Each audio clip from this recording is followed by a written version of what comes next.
Hello and welcome back. Haven't done one of these videos in about 2 years, partially because not a whole bunch of people view them, but I really enjoy making them. I really am passionate and enjoy publications and seeing the work that other photographers produce and how it comes to life. And I always try and make sure to buy as many zines as I can, especially from if I'm following people on Instagram or Twitter or something and I see, hey, just came out with this, do what I can to support people. I think especially now as we sit in quarantine here and as a lot of people are unemployed, supporting artists is really important, making sure that people can continue to put stuff out and feel empowered to do so.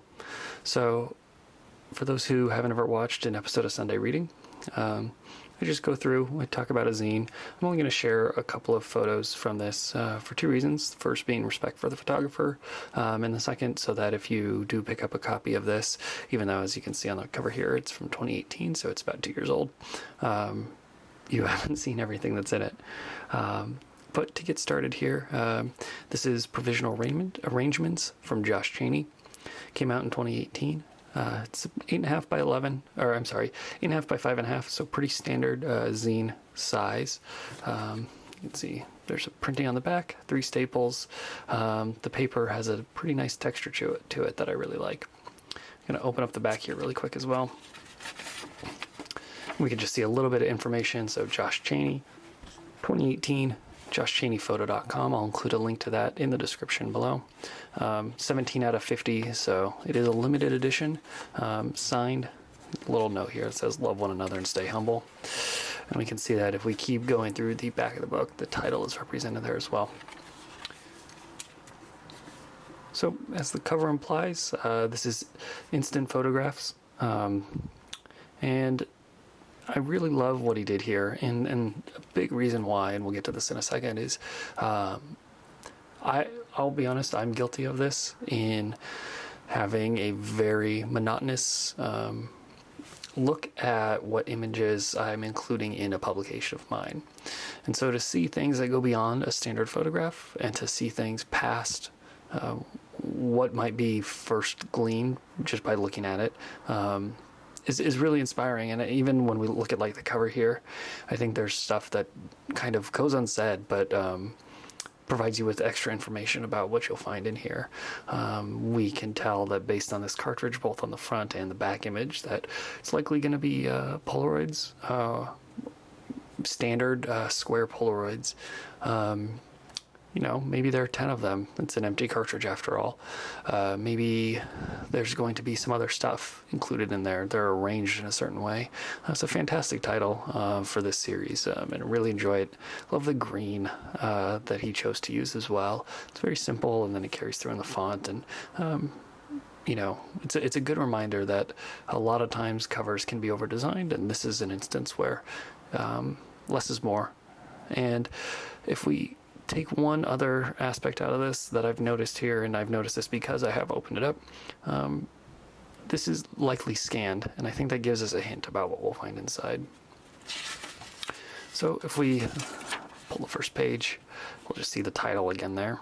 And like every Sunday reading video, I've earmarked a few of these pages so that we can review them together. Let's pull up the first one here. So it's a fairly straightforward layout. Everything's represented at face value, which I think works really well with the medium that he used from a photographic perspective. If we consider a Polaroid, right? A Polaroid, very rarely do you see them shown without the border, because the border on the Polaroid is really a part of the image itself. And so because of that, to me anyway, when I see a Polaroid, I see it not just as a photograph, but as an object as well. It's something that exists in the real world, and isn't necessarily just printed on paper or viewed on a monitor or display somehow. It's a thing. It exists. And so when we consider it's paired with an actual item, I think that works really well. I really appreciate what he did here, both in terms of color, in terms of scale. I don't feel like one of these items is grossly over or underrepresented in terms of size. Everything seems to be true to size almost. If I were to have this key ring, in my hand, it's about what I would expect. And similarly for the Polaroid, you know, it's a little scaled down, but I think it's done well enough that you don't really recognize at first glance that it's small, and it doesn't feel out of place. It doesn't feel too small. It feels very complete within the page. And so when I consider exactly what he's done here, when I consider the greater context of the book, this is really something to me that it's true to the title. This is an arrangement. This is an arrangement of objects. It's not necessarily photographs.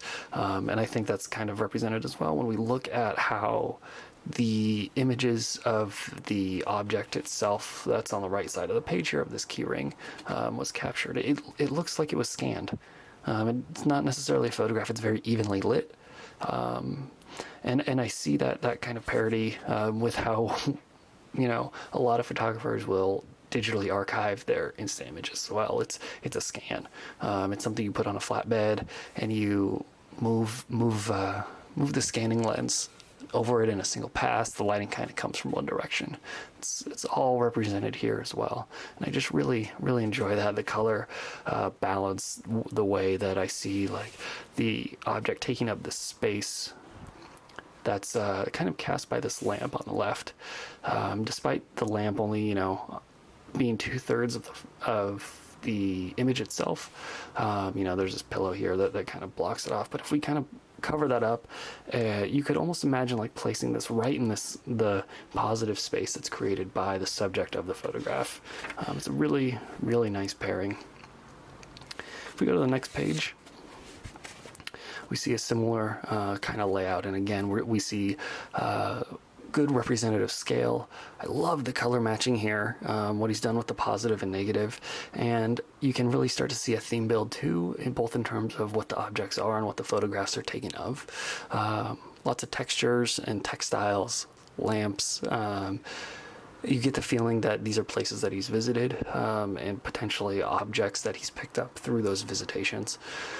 It's not something that really needs any language associated with it either. The title and the photographs and the objects speak enough for themselves, and I'm really appreciative of the context that's given here as well. One thing that I've talked about before is how important it is to have a good pairing of photographs, and that is a skill, is something that I feel is often underrepresented and underthought about, especially when it comes to just posting photos on social media. More often than not, we're thinking in one image at a time, and it's not something that we always consider as a whole. So seeing that has been really nice. And then we'll go to one last spread here before we wind this video down, which is this one. This is probably my favorite spread in the whole publication, just because of the flow of both the curtain over here on the photograph on the left, the skirt, how this photograph that's cut out on the right, maybe it was a postcard or something, the shape of it isn't perfectly square, and yet it somehow fits so well within the balance that's created by the shadows in the curtain here.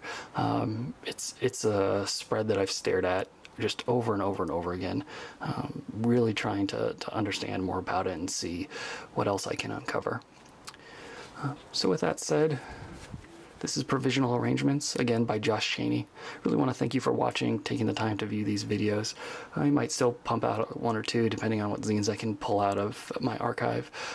If you have a minute to, I'll include a link to my website in the description below, where I've been creating an online zine library, just documenting the zines that I have in my collection. It's well over 100 at this point, and they're slowly coming together, and I'm getting more and more put on the website. So thank you so much for watching, really appreciate it. Please be sure to like, subscribe, and leave a comment below. And until next time, I'll see you around.